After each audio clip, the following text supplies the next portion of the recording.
Olá amigos, tudo bem? Esse aqui é o vídeo que em 2018 eu gravei explicando o porquê que o meu voto naquele momento seria um voto completamente diferente, um voto conservador. Agora ele está editado, melhor iluminado, não perdeu nada do conteúdo e eu espero que você que não assistiu assista e entenda o voto que foi dado lá em 2018. A pergunta que fica é: esse voto vai ser revalidado em 2022? Vai ter próximos vídeos e eu espero que você assista para poder entender o voto 2022. Kelly Almeida passou carinhosamente a ser chamada de Amora Almeida e agora é Amora Brasil.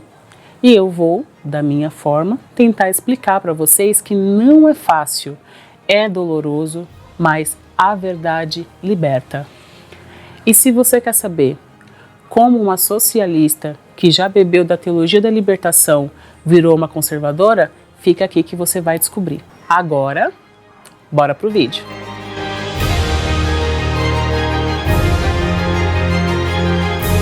Olá, meus amigos, tudo bem?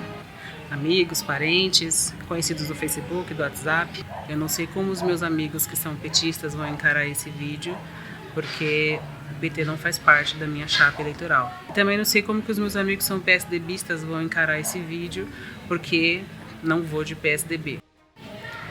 E uma das perguntas que ficou na mente é: por que eu vou fazer um vídeo falando sobre o meu voto se o voto é secreto? Por que eu simplesmente não vou votar e fico na minha? Bom, eu cheguei à conclusão que eu vou partilhar o porquê que eu vou votar e como eu vou votar com vocês, quer dizer, com as pessoas que não me excluíram nem no Facebook, nem me bloquearam no WhatsApp, porque ao longo da minha vida, as pessoas acreditam no que eu falo, as pessoas perguntam a minha opinião sobre o assunto, e então eu resolvi partilhar com vocês as conclusões que eu cheguei, mas é simplesmente para que vocês entendam o porquê que eu, neste ano de 2018, vou votar num candidato conservador. Para começar a falar o porquê que o meu voto mudou tanto para essas eleições, eu quero partilhar um pouquinho com vocês da minha história. Na primeira eleição do Lula, eu votei, foi o meu primeiro título de eleitor e eu votei com muita confiança no PT. Só que logo na sequência aconteceu um fato que eu não tinha maturidade para poder entender, mas que já me incomodava, que foi a expulsão da senadora Heloísa Helena, que ela é lá de Alagoas e é uma senadora que eu me identificava muito, que eu tinha prazer de ouvi-la na TV Câmara e na TV Senado, e ela foi expulsa porque pensava diferente, isso em 2003. Em 2005, o nosso deputado guarulhense Orlando Fantazini, junto com outros deputados, e inclusive fundadores do PT, assinaram um manifesto para poder pedir a sua desfiliação do partido, porque ambos concordavam que o PT já não comungava dos mesmos ideais que colocaram ele no poder. Isso em 2005. E aí eu comecei a falar: poxa vida, tem alguma coisa que não tá estranha, tem alguma coisa que tá estranha. E aí depois na sequência veio o mensalão, e aí eu percebi que realmente tinha alguma coisa muito estranha, porque esse discurso de que eu não sabia de nada não me convencia. Mas eu tinha as minhas preocupações, tinha a minha rotina, a política não era um objeto direto da minha vida. Então, como a maioria dos brasileiros, eu ainda dei uma segunda chance para o Lula nas eleições de 2006. A vida seguiu, e aí quando veio 2010, a eleição da Dilma, eu sofri o meu primeiro hater social por conta da política, sem nem saber, na verdade, o que estava acontecendo. Aí eu percebi que alguma coisa não estava cheirando bem nos rumos socialistas. Em 2010, o nosso finado bispo Dom Luiz fazia parte do SUUM e ele assinou um manifesto onde ele se colocava contra o PT e expunha os planos do partido para a legalização do aborto no Brasil, se eleito, o Brasil, se a Dilma fosse eleita, o Brasil seguiria nos planos das agências internacionais para aprovação do aborto. E, no caso, a partir dessa lei, ficaria implementada provavelmente o direito ao aborto legal no Brasil. Isso em 2010. Repliquei, enquanto comunicado do meu bispo, em obediência à minha igreja, em toda a minha lista de e-mail do Hotmail, que era a rede social da época, e por uma surpresa muito grande, eu sofri um hater absurdo. A minha caixa de e-mail foi inundada de pessoas criticando a posição do bispo. Mas porque o bispo é contra o aborto? Não. Porque o bispo teve, supostamente, essas cartilhas, esses manifestos que foi distribuído em toda a cidade, paga por um partido de oposição, pelo PSDB. Então, na verdade, criticaram a minha ação não simplesmente por eu não ser contra o aborto, mas simplesmente porque o meu bispo estava sendo financiado contra um partido de oposição para fazer oposição ao governo Lula. Então, esse já começou a levantar em mim a suspeita de que alguma coisa não andava bem nos rumos da igreja. Depois veio 2013. 2013 acho que foi o ano mais forte, acho que um dos anos mais fortes politicamente da minha vida, porque foi o ano da Jornada Mundial da Juventude. E a Jornada Mundial da Juventude, nossa diocese acolheu um grupo de venezuelanos que ficaram no seminário diocesano da nossa cidade. E nós fizemos parte, eu e alguns amigos da minha comunidade, fizemos parte do acolhimento desses venezuelanos.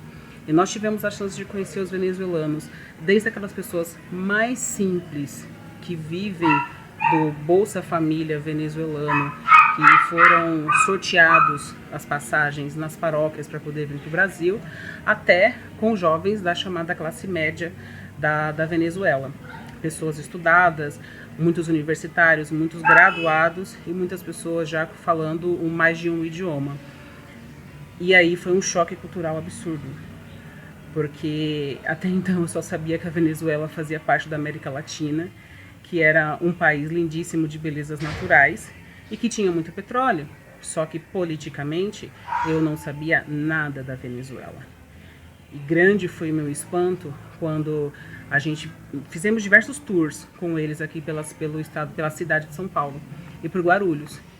E ao entrar num hipermercado, eu não vou esquecer a cena dos venezuelanos tirando foto na gôndola de manteiga, abraçando papel higiênico e tirando foto com fardos de papel higiênico, indo na parte da panificação e ficando assustado com a quantidade e variedade dos tipos de pães.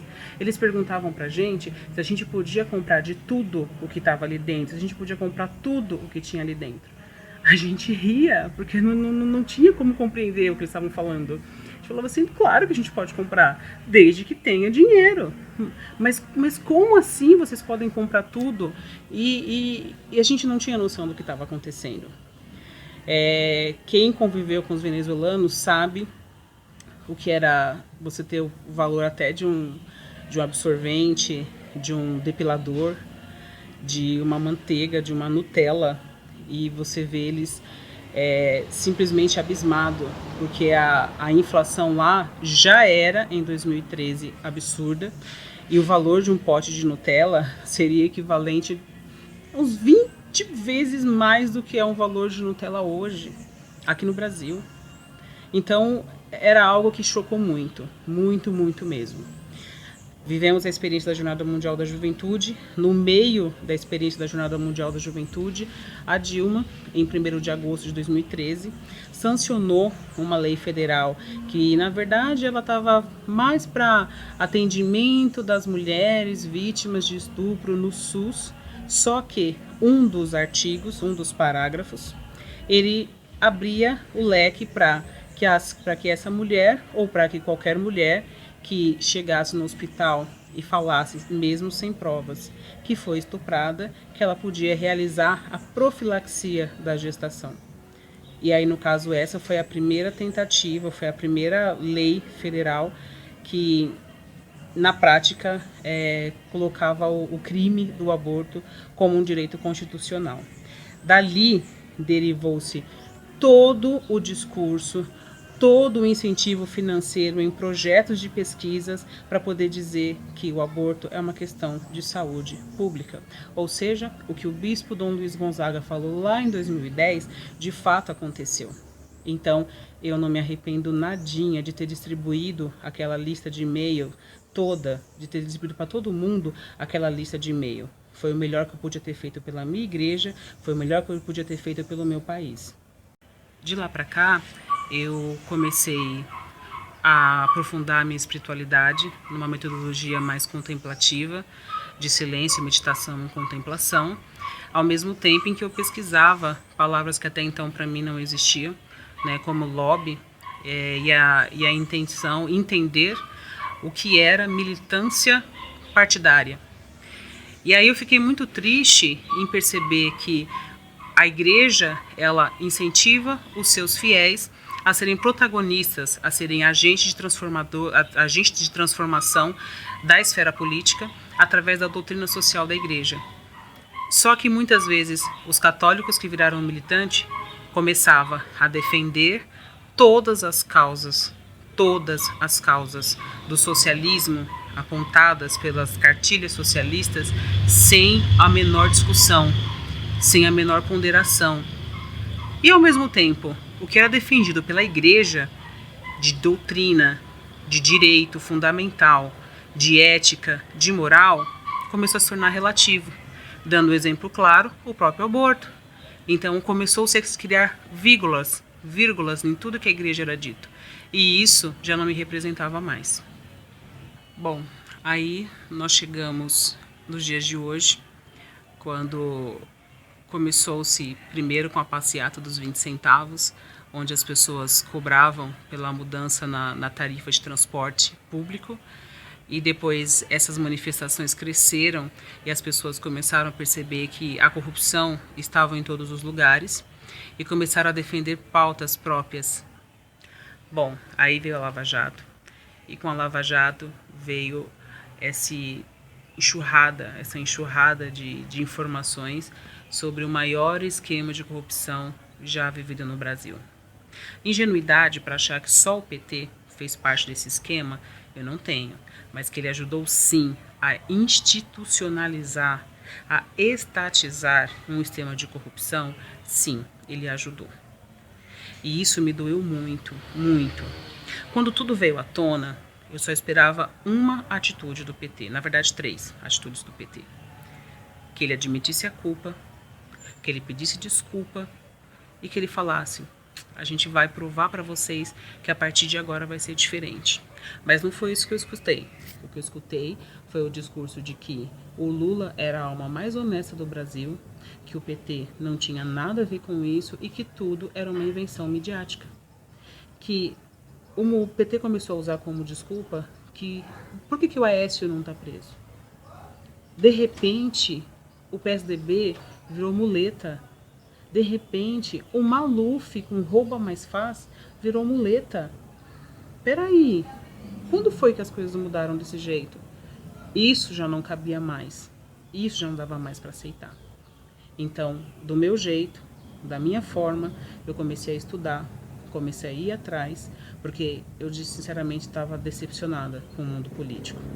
Tive a oportunidade de fazer um curso sobre liderança política. Na verdade, o tema do curso era crise de liderança política e doutrina social para católicos, só que com uma visão da democracia cristã. E esse curso ajudou a entender os mecanismos que acontecem na esfera pública, na gestão pública, que pode levar um governo a ser bem ou mal sucedido. E esse curso, só de verdade verdadeira, esse curso me ajudou a entender, a perceber que existe sim futuro na vida pública. Se os homens entenderem, quiserem realmente, eles podem fazer uma vida pública diferente. E justamente nessa esperança de se fazer uma política pública diferente, eu resolvi, nessas eleições de 2018, dá um voto completamente diferente do usual. Então, eu não vou de Marina, que se tivesse votado hoje também já estaria arrependida de ter votado nela, tendo em vista todos os últimos comportamentos eleitorais. Mas hoje, meu voto é Jair Messias Bolsonaro, número 17. Hoje eu vou de Bolsonaro porque foi do lado conservador que eu escutei que a gente tem que lutar pelo fim do foro privilegiado, que a gente tem que lutar para que o roubo a mais faz não seja a regra.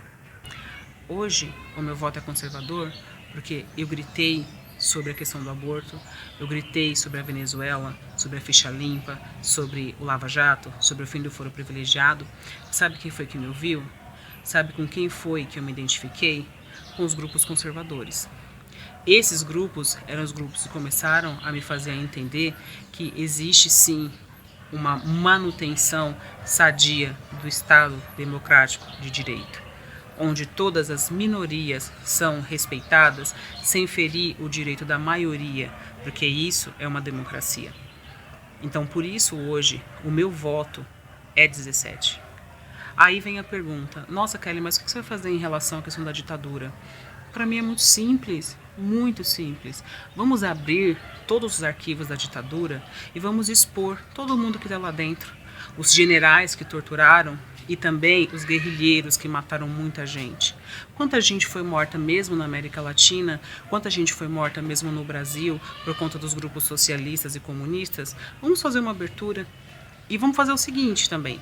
A gente tira a aposentadoria e manda para a cadeia, como se o crime não tivesse prescrito, a gente manda para a cadeia todo mundo que tiver culpa no cartório. Eu sou a favor. Você é a favor? O que aconteceu comigo, aconteceu com muita gente mesmo. De olhar e falar assim, eu não quero mais a manutenção desse sistema da forma que está. As pessoas começaram a ir para a rua e as pessoas começaram a ter o prazer de falar, eu vim de graça. Por quê? Porque as pessoas querem algo diferente. E mesmo uma pessoa sendo tão bruta, mas uma pessoa que se demonstra honesta, ajudou as pessoas a refletirem que querem coisas diferentes para si. Meu voto era do Bolsonaro desde criancinha? Não. Meu voto era Álvaro Dias. Álvaro Dias era o senador que eu acompanhava as falas dele, também as falas da Ana Amélia, que me decepcionou muito em ter feito uma aliança da forma como ela fez. Honestamente, para mim, ela merecia até ser a presidente do Brasil, mas ela não se candidatou. Álvaro Dias se candidatou e, para mim, ele seria o meu candidato a presidente. Só que, infelizmente, ele não tá bem colocado nas pesquisas e eu não vou jogar o meu voto fora. E por que eu não vou dar o meu voto só no segundo turno para o Bolsonaro e no primeiro eu vou manter o Álvaro Dias? Porque eu comecei a ficar muito preocupada com com cada fala que foi feita em cada uma das carreatas que aconteceram, tanto do Ciro, quanto do Haddad, quanto do Lula, em que eles pregam de uma forma explícita o controle dos meios de comunicação, a dissolução ou o enquadramento do sistema judiciário nas novas normas, uma nova constituinte. Gente, foi assim que a Venezuela começou. Foi assim que começou todos os países que hoje a gente vê vivendo na miséria do comunismo. E, honestamente, eu não quero fazer parte disso. Uma das coisas também que me chamou muita atenção e me fez mudar o meu voto, já nesse primeiro turno, é o assassinato de reputação promovido pela mídia, em massa, em cima de uma pessoa. Peraí, caraca, de repente o cara se tornou inimigo público número 1. E eu sempre aprendi que quando a mídia bate demais uma pessoa, até porque foi isso que ela fez com Lula a vida inteira, quando ela bate demais numa pessoa, é porque essa pessoa está incomodando o sistema. E quem era esse cara que estava incomodando o sistema? Quando eu me coloquei no Facebook sobre a questão da facada, eu não estava me comportando como uma bolsominion. Eu estava simplesmente alertando contra um golpe à democracia. Gente, atentado terrorista contra um presidente é algo que eu só tinha visto em série policial norte-americana. E de repente, isso passou a ser a nossa realidade. Alguma coisa não está certa. E isso que é preciso a gente fazer a reflexão. Por que eu vou de Bolsonaro, sabendo que ele é racista, racista, machista, homofóbico, contra as minorias, a favor da ditadura. Por que será? É essa reflexão que precisa ser feita. E aí eu falei assim, poxa vida, será que ele realmente é tudo isso? E aí eu comecei simplesmente a verificar os vídeos, o YouTube está aí para isso, de todas essas declarações polêmicas. Eu me dei ao trabalho de ler, de ouvir, de assistir a declaração por completo.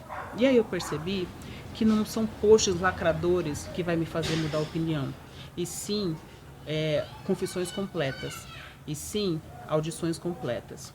Se eu for tirar por trechos, eu também vou entender que tem muito candidato por aí, desde cangaceiro do Nordeste até presidiário em Curitiba, que também tem declarações de mau gosto, vamos dizer assim.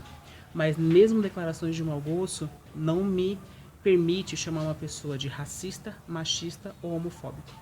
Quem me conhece acha que eu sou isso?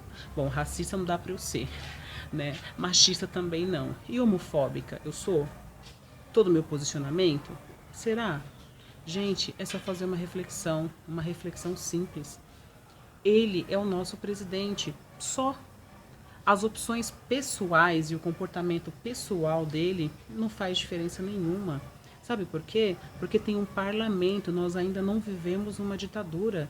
Então, qualquer lei que ele tente passar, que fira os direitos constitucionais, tem uma Câmara e tem um Congresso para poder tentar barrar.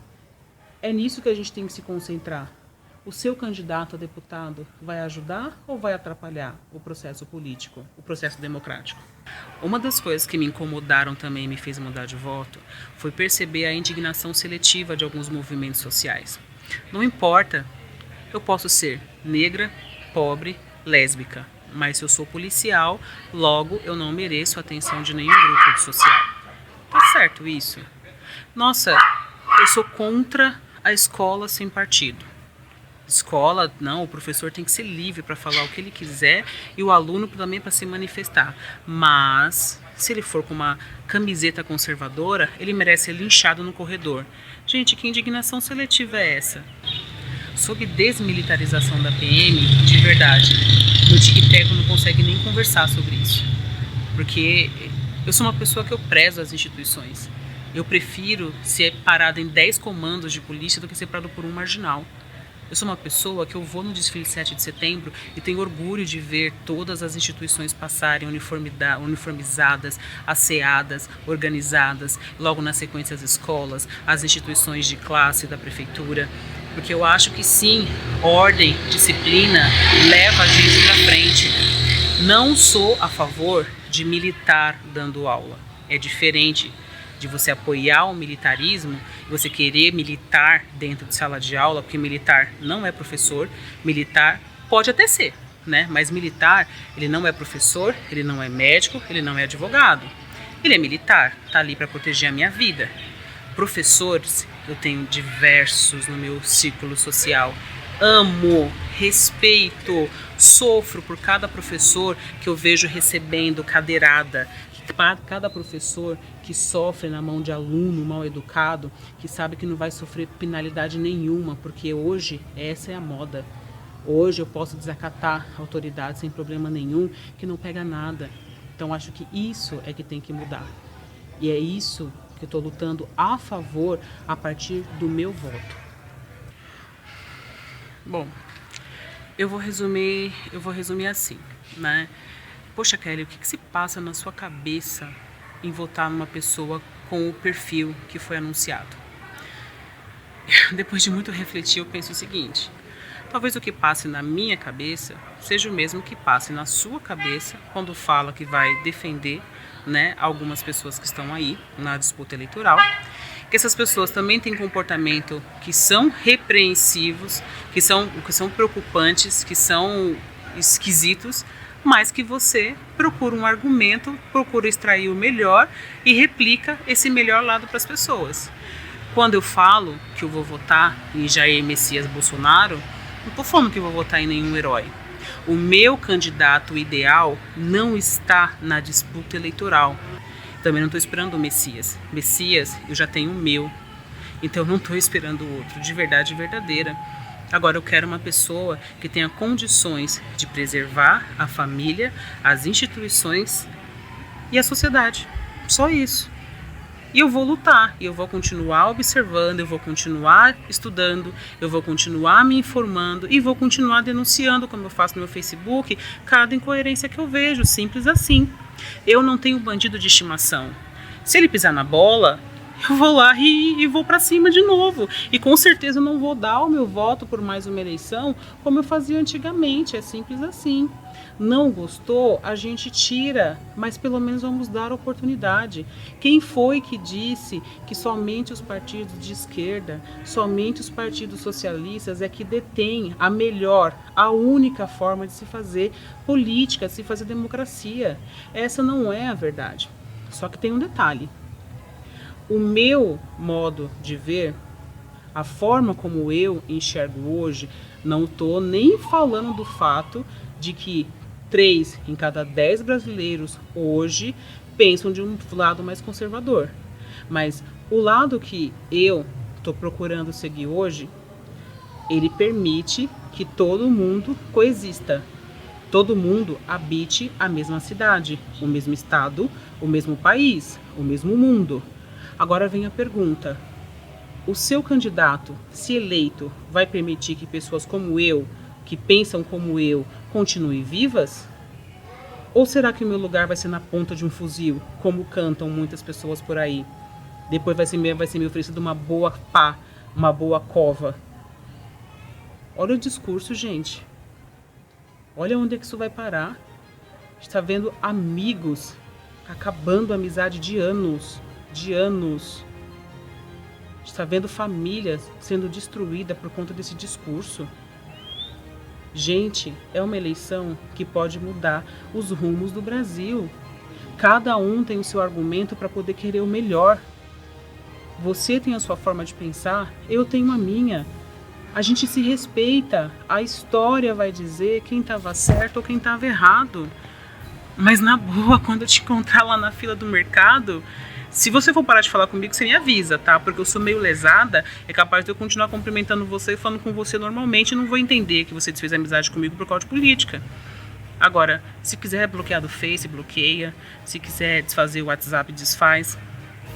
Mas eu não posso mudar o meu voto. Hoje é o que eu penso, humildemente. Se alguém tiver argumentos e queira partilhar, sinta que eu mereço 1 minuto de atenção para poder tentar me mostrar o que está acontecendo, eu aceito de todo o coração. Mas, se não, eu só peço que vocês respeitem. Respeitem a mim, respeitem a 40% aproximadamente do Brasil que pensa dessa forma.